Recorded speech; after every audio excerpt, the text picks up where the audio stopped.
কম্বোডিয়ার উচ্চ পর্যায়ের প্রতিনিধিবৃন্দ যোগদান করেন।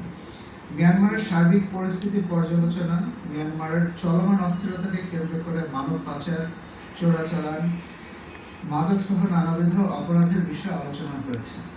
এই বিষয়ে গত রোববার দিন মাননীয় পররাষ্ট্র উপদেষ্টা আপনাদের অনেক প্রশ্নের উত্তর দিয়েছেন। এখানে আর নতুন করে যোগ করার কিছু নেই। এই পর্যায়ে গতদিন এবং গত কয়েকদিনে পাওয়া কিছু প্রশ্নের উত্তর আমি দিতে চাই।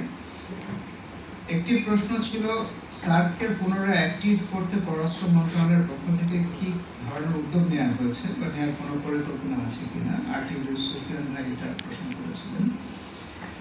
সার্ককে পুনরায় কার্যকর করতে পররাষ্ট্র মন্ত্রণালয় বেশ কিছু উদ্যোগ গ্রহণের পরিকল্পনা নিয়েছে। তার মধ্যে একটি হলো রাজনৈতিক সমর্থন পুনরুজ্জীবিত করা। সদস্য দেশগুলোর সাথে দ্বিপাক্ষিক ও বহুপাক্ষিক আলোচনার মাধ্যমে সদস্য দেশগুলোর মধ্যে বিদ্যমান রাজনৈতিক ও কূটনৈতিক সমস্যাগুলো সমাধানের ভূমিকা পালন করা। বর্তমানে নেপাল সার্কের চেয়ারম্যান, তাই এক্ষেত্রে সার্ককে পুনরুজ্জীবিত করার মূল উদ্যোগ তাদের মাধ্যমেই হতে হবে। তাছাড়া সার্ক মহাসচিব এক্ষেত্রে গুরুত্বপূর্ণ ভূমিকা পালন করতে পারে। বাংলাদেশ উত্তর কর্তৃপক্ষের সাথে আলোচনা চালিয়ে যাচ্ছে। আরেকটি পদক্ষেপ হতে পারে সার্কের কার্যক্রমকে পুনরায় সক্রিয় করা। সার্কের বিভিন্ন কারিগরি এবং বিশেষজ্ঞ কমিটিগুলোর বৈঠক পুনরায় শুরু করা আবশ্যক। বাংলাদেশ ইতিমধ্যে সদস্য দেশগুলোর সহযোগিতার মাধ্যমে সার্ককে সক্রিয় করার প্রথম পদক্ষেপ হিসেবে শিক্ষা, স্বাস্থ্য, পরিবেশ এবং বাণিজ্যের মতো অরাজনৈতিক বিষয়গুলো নিয়ে কাজ শুরু করেছে। আঞ্চলিক সহযোগিতার ক্ষেত্র চিহ্নিত করা একটি গুরুত্বপূর্ণ পদক্ষেপ হতে পারে। এডিবির সহযোগিতায় বাংলাদেশ অন্যান্য সদস্য দেশগুলোর সাথে সাপটা বাস্তবায়ন এবং কানেক্টিভিটি, রিজিওনাল ইকোনমিক ইন্টিগ্রেশন, জ্বালানি ও বিদ্যুতের মতো খাতে সহযোগিতাকে এগিয়ে নেওয়ার জন্য কাজ করে যাচ্ছে। তবে আমাদের মনে রাখতে হবে যে সার্কের যে কোনো বিষয়ে সিদ্ধান্ত গ্রহণের বিষয়ে সকল সদস্য রাষ্ট্রের একমত হওয়া প্রয়োজন। এটি একটি সময় সাপেক্ষ বিষয়। তবে সার্ক অনেক দূর এগিয়ে গেছে। অতীতেও সার্ক এ ধরনের চ্যালেঞ্জের মুখোমুখি হয়েছে এবং সময়ের সাথে সাথে তা কাটিয়ে উঠতে সক্ষম হয়েছে। এবারও বর্তমান চ্যালেঞ্জ মোকাবেলা করে সার্ক সামনে এগিয়ে যাবে, এটাই সকলের প্রত্যাশা। পাচার হওয়া অর্থ ফেরানো সংক্রান্ত একটা প্রশ্ন ছিল। প্রশ্নটি ছিল এরকম: পাচার হওয়া অর্থ ফেরাতে টাস্কফোর্স পুনর্গঠন করা হয়েছে। বিদেশে দুদকের 71টি চিঠি গেছে। প্রক্রিয়া জটিল বলছে অর্থ মন্ত্রণালয়। শ্বেতপত্র প্রকাশিত হয়েছে, তাও বেশ কিছুদিন হয়েছে। IMF হতেও নির্দেশনা রয়েছে। আমরা জানি পররাষ্ট্র মন্ত্রণালয়ের সহযোগিতা ছাড়া সংশ্লিষ্ট মন্ত্রণালয় ও দুদক একা এই কাজ করতে পারবে না। এজন্য কূটনৈতিক তৎপরতা আবশ্যক। প্রশ্ন হলো, সংশ্লিষ্ট মন্ত্রণালয় পররাষ্ট্র মন্ত্রণালয়ের কাছে এই বিষয়ে কোনো সহযোগিতা চেয়েছে কিনা। এই বিষয়ে পররাষ্ট্র মন্ত্রণালয় কি ধরনের দায়িত্ব ভূমিকা পালন করছে।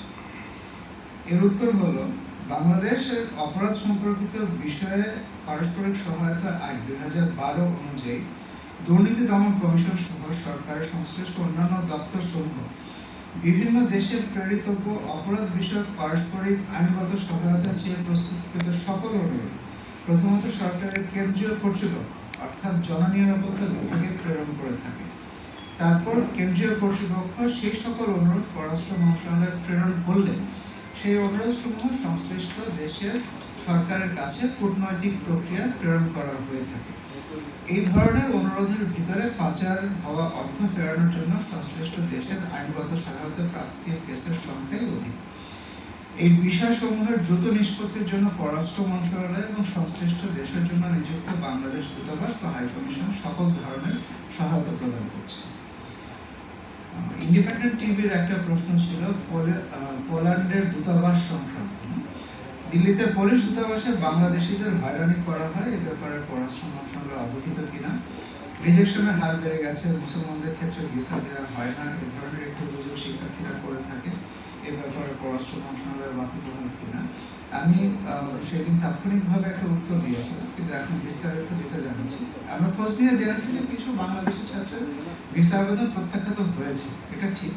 কিন্তু ধর্ম পরিচয়ের ভিত্তিতে এগুলো প্রত্যাখ্যাত হয়েছে কিনা এই ধরনের কোনো কনক্লুশন ড্র করার মতো আমাদের কাছে তথ্য নেই।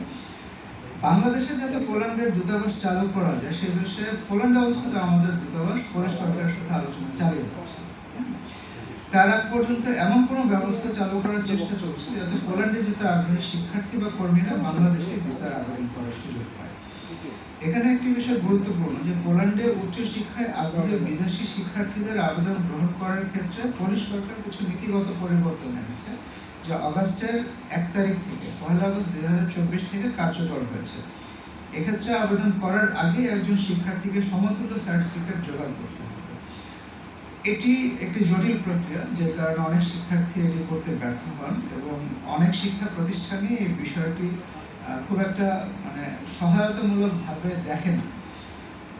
তো পুলিশ শিক্ষাবিদরা ধারণা করছেন যে এই নতুন নিয়মের কারণে এই বছর শিক্ষার্থীর সংখ্যা গত বছরের চাইতে কমে যাবে।